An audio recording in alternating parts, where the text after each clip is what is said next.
Seu meu amado, bem-vindo de volta à nossa escola bíblica diária com os nossos estudos de História e Geografia bíblicas. Estamos falando do reino dividido.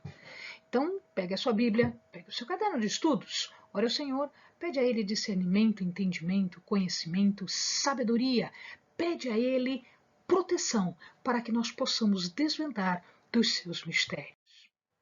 Hoje nós vamos falar ainda nesta fase de desintegração do reino, nós vamos falar sobre as guerras de Jeroboão e vamos falar de alguns outros reis também. Bem, Roboão era morto, Roboão morre, e quem assume o comando é Abias. Abias, filho de Roboão, estava então reinando sobre Jerusalém. Aqui, nesse mapa, o nome de Jerusalém está com o nome antigo de Jebus, mas este local aqui é a Jerusalém. Então, ele reinava aqui em Jerusalém.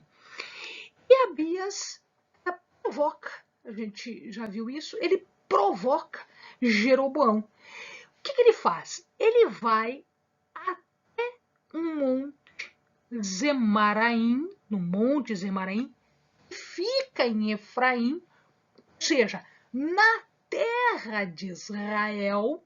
Efraim era a maior e mais poderosa tribo, né, de Israel. E ele sobe o monte e ele começa a fazer um discurso, e ele começa a provocar Jeroboão, dizendo que ele havia deixado Deus, e havia mesmo, ele havia colocado sacerdotes que não eram sacerdotes, não eram da linhagem de Levi, e havia feito isso mesmo, que ele fazia sacrifícios e ofertas para uma imagem, para um ídolo, e ele fazia isso mesmo. Então Abias começa a provocar. Nós somos o povo verdadeiro de Deus, nós temos o templo, nós temos os levitas, nós somos melhores do que vocês, etc, etc, etc. E ele ordena a batalha. Ele arregimenta 400 mil homens e Jeroboão tinha 800 mil, porque era maior, né? E a batalha se dá no monte Zemaraim. É esse o monte aqui. Só para o amado saber, aqui atrás nós vamos encontrar Betel. Betel fica aqui, né? E Esramá e Exaná, ou Gessanã, fica aqui. Que a gente vai falar dessas duas cidades daqui a pouquinho. Veja lá, Jeroboão era um estrategista. O que ele fez? Quando ele viu que Judá havia saído, havia entrado no seu território com estes homens e 400 mil homens, ele dividiu o seu exército em dois e colocou uma parte na frente para lutar contra Judá, mas ele fez uma emboscada por trás. Então ele pôs parte do seu exército atrás do exército de Judá. O que acontece? Quando eles se dão conta, eles veem que estão cercados, que Jeroboão havia cercado, existia aí israelitas de todos os lados. E olha que coisa interessante, Abias então clama a Deus.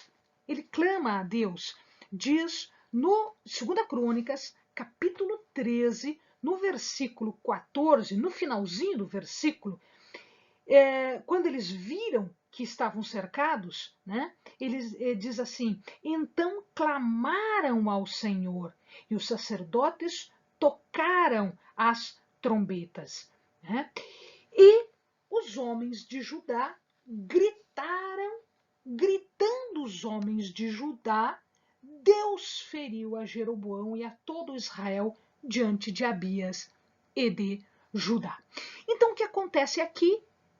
Eles gritam, eles bradam, eles clamam a Deus e Deus ouve.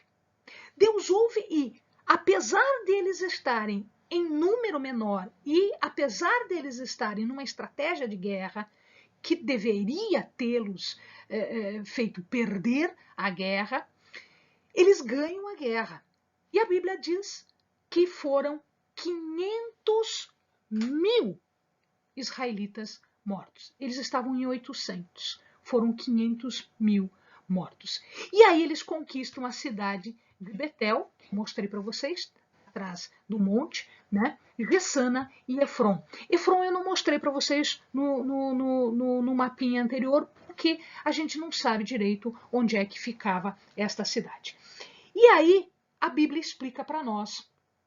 Ela diz no final do versículo 16, e Deus os entregou nas suas mãos. No 18 está escrito assim, claramente, assim foram humilhados os filhos de Israel naquele tempo, e os filhos de Judá prevaleceram, porque confiaram no Senhor, Deus de seus pais. Então, mesmo que eles estivessem em menor número, mesmo que eles estivessem numa armadilha, eles clamaram a Deus, esperaram em Deus e Deus os livra. Entretanto, Jeroboão vai passar por algumas outras circunstâncias importantes. E talvez aqui nós tenhamos que lembrar uma situação bastante clara da idolatria de Jeroboão e por que Deus tirou o reino das mãos de Jeroboão, tirou das mãos dele. Então veja lá, ele morava, veja, Samaria, a cidade de Samaria, apesar de estar aqui neste mapa, esse mapa é um pouquinho posterior, a cidade de Samaria não existia ainda. Então o que acontecia é que ele morava em Tirza. Então Tirza ficava aqui pertinho. Depois, mais para frente, onde vai construir a cidade de Samaria, a gente vai ver isso mais para frente. Mas naquela época existia a cidade de Tirza. Tirza, olha, fica pertinho de Betel, onde ele adorava, onde ele queimava incenso para o bezerro de ouro, e aqui, ó, bem pertinho, ficava Jerusalém. Ele colocou, né, em Betel um lugar de adoração exatamente para que o povo não fosse para o templo, o local de verdadeira adoração. E nessa ocasião, Jeroboão estava queimando incenso diante do bezerro de ouro, ou seja, ele estava idolatrando. E um profeta de Judá, não se sabe o nome, a Bíblia não conta o nome desse profeta, ele vai até lá e repreende ferozmente Jeroboão, porque ele estava idolatrando. Ele diz que Deus iria tirar o governo das mãos dele, que Deus iria acabar com a casa de Jeroboão, ou seja, os seus herdeiros não teriam vez por muito tempo, e que ele iria romper o altar, que era um altar idólatra. Ora, Jeroboão, muito bravo, porque o profeta foi violento com ele, porque falou a verdade, ele não queria aceitar a verdade. Quando ele estende a mão contra o profeta, Deus enrijece, Deus endurece a mão de Jeroboão e Jeroboão não consegue mais mexer a mão. Ele fica paralisado com a mão, só que a mão ficou paralisada, estendida. E aí o que acontece? O altar se rompe, se arrebenta no poder de Deus. E aí Jeroboão clama por misericórdia. O que acontece é que o profeta ora por ele e a mão volta ao normal. Mas ele não se emenda. Ele não volta atrás do seu mau caminho. Algumas pessoas, nós vamos ver agora, alguns desses reis tinham dura cerviz, eram cabeça dura. Eles não queriam admitir que estavam errados. Nisso, o filho dele cai doente e ele, então, envergonhado, porque ele estava fazendo tudo errado, ele pede para a mulher dele se disfarçar e ir até o profeta Aías. Aías, ceguinho, já não enxergava nada, mas ele sabia, porque Deus havia avisado, que era a mulher de Jeroboão que estava lá. E ele reconheceu, ele fala, você é a mulher de Jeroboão, o teu filho vai morrer, quando você pisar na cidade, o teu filho vai morrer, ele não vai se safar, Deus vai recolher limpo, livre, né? E os teus descendentes vão acabar, o reino não vai ficar na mão dos descendentes de Jeroboão. Não dá outro, o filho dele, que se chamava Abias também, ele morre assim que a mulher chega na cidade, ele morre, conforme a palavra do profeta, né? E o seu filho, Nadab, sucede no trono. Mas ele não vai muito longe, ele é morto por Baasa, que a gente vai falar no próximo vídeo. Amém, amados? Bons estudos!